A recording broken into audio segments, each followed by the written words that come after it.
Pour échapper à un ours noir surgi soudainement sur la route, la voiture fila droit vers les bois avoisinants, où une femme se trouvait justement accroupie pour satisfaire un besoin naturel.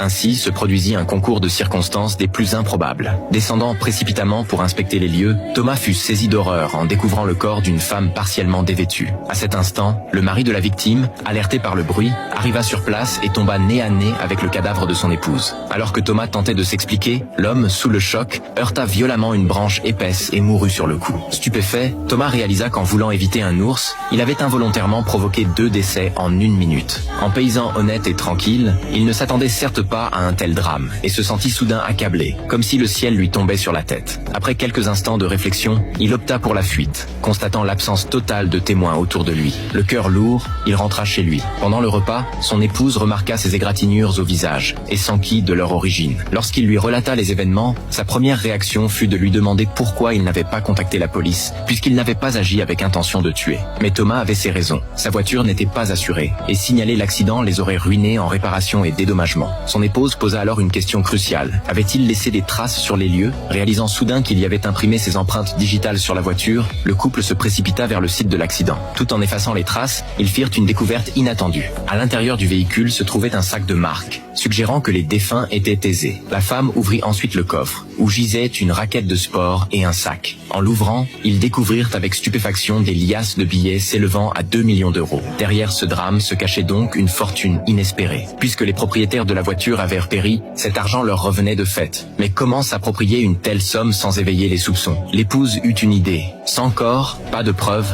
en faisant disparaître les dépouilles, il pourrait discrètement garder l'argent. Suivant ce plan, Thomas partit s'occuper du corps de l'homme. Mais face au cadavre gelé et rigide, il se sentit dépassé et fit appel à sa femme.